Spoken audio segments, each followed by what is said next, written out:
Hola, queridos amigos del pueblo de Israel. Tengo un mensaje sencillo, pero muy importante para todos vosotros. Me gustaría que pudierais prestar atención a las palabras que traigo en esta mañana. Una mañana fría de invierno que tenemos aquí en Barcelona, pero que puedan ser de mucho bien para vosotros. Yo entiendo de que sois el pueblo del libro, como se llama. Tenéis la Torá con vosotros, la leéis, la estudiáis en vuestras yeshivot, en las sinagogas, y es tema de continuo estudio y debate, discusión entre vosotros mismos.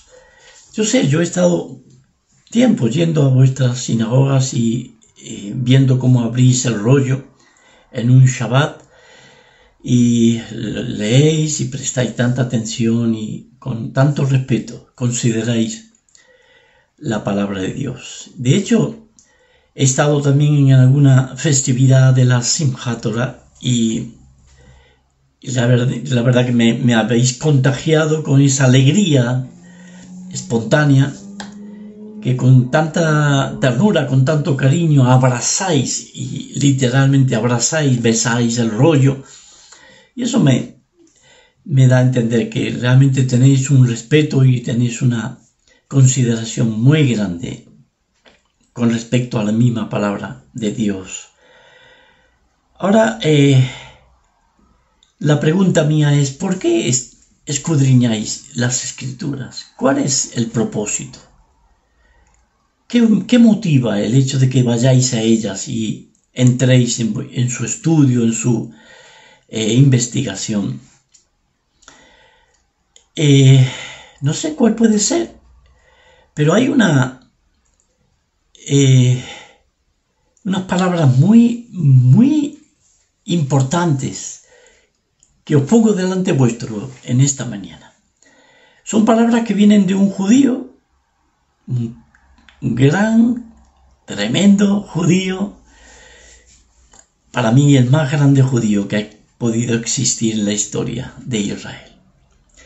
Él se llama Jesús y dice estas palabras ahí en el Evangelio de Juan, capítulo 5, versículo 39. Él dice, escudriñad las Escrituras, porque a vosotros os parece que en ellas tenéis la vida eterna, y ellas son las que dan testimonio de mí. Entonces, muy interesante. Cuando Jesús habla aquí de las Escrituras, es un momento en la historia en el que no ha habido más escrito añadiendo a los escritos que había que se leían en la Torá comúnmente. Solamente estaba el Tanaj, no había más. De manera que cuando Jesús dice escudriñad las Escrituras, se está refiriendo al Tanaj en esos momentos.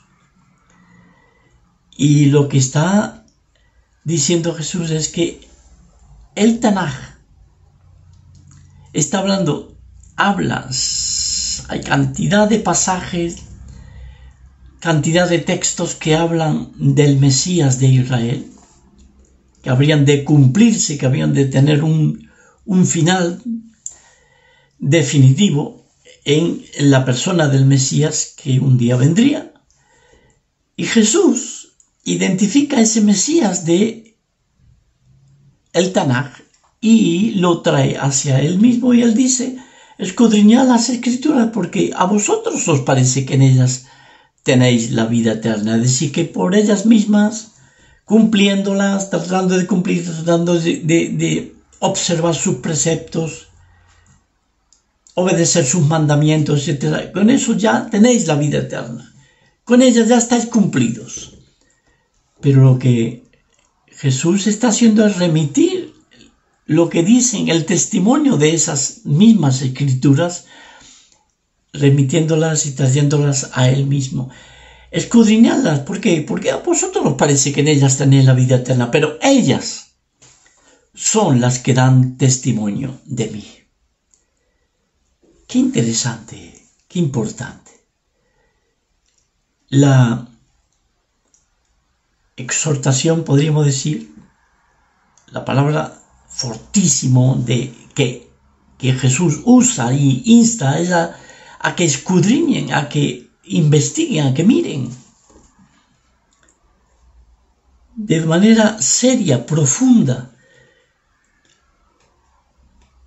las mismas escrituras, a ver qué dicen del Mesías y hacia quién apuntan. ¿Será que apuntan hacia el mismo Jesús, el que aparece en el Nuevo Testamento, en los Evangelios, en las epístolas? Qué bueno que podáis enfrentaros, encararos con esta tremenda exhortación, con este tremendo llamado de Jesús para tener en cuenta.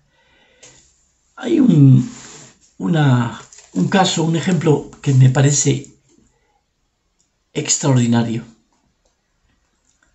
de dos sinagogas que aparecen en el tiempo de un otro judío llamado Saulo de Tarso, quien creyó en Jesús como el Mesías.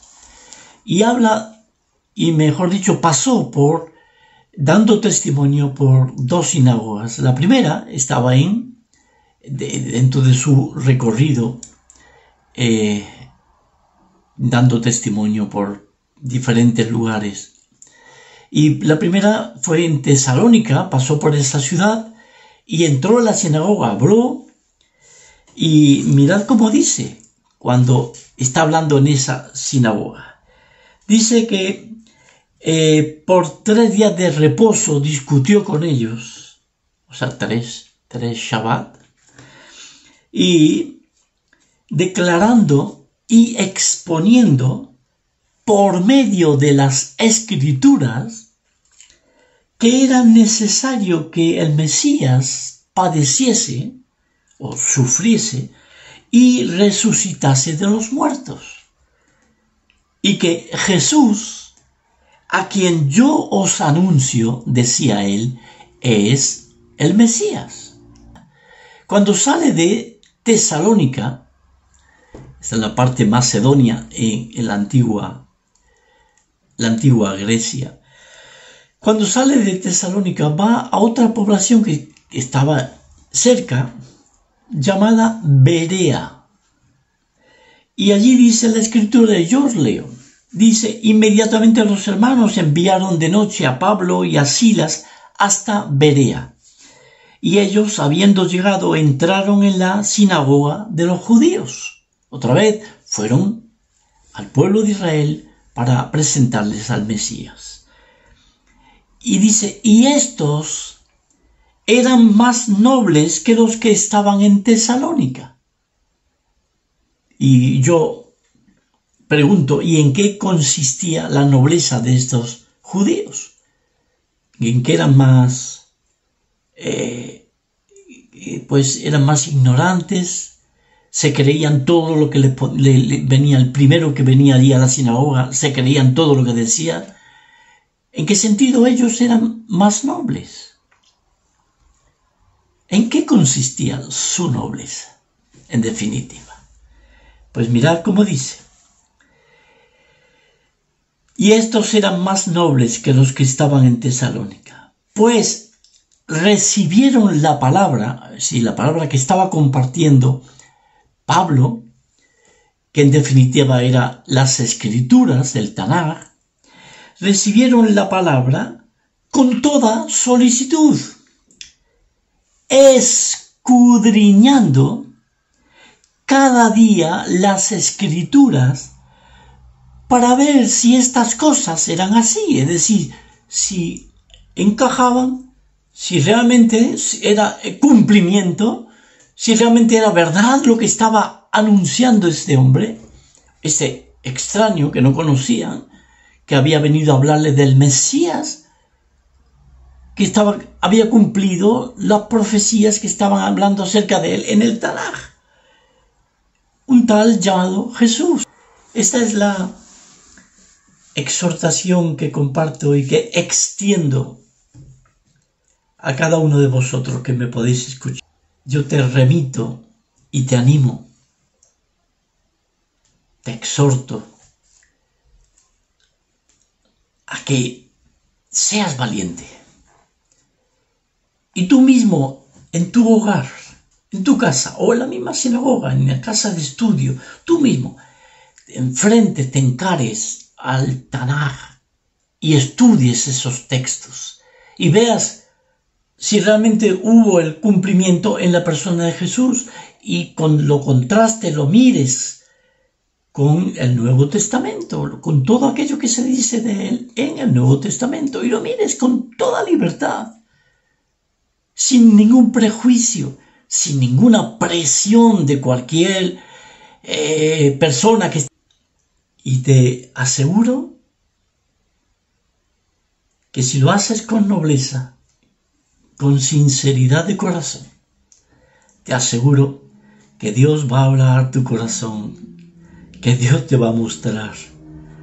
Pues Dios te bendiga, querido amigo, querida amiga, que pueda escuchar en algún día, en algún momento, o si no en el más allá, cuando estemos en la presencia de Dios, que pueda regocijarme de ver que tú realmente te encaraste a la palabra de Dios y la creíste de corazón. El que cree en Jesús tiene vida eterna y no vendrá a condenación, mas pasó de muerte a vida. Te deseo lo mejor, querido amigo o amiga, lo mejor de Dios para tu vida. Me despido, un abrazo y nos vemos hasta la próxima.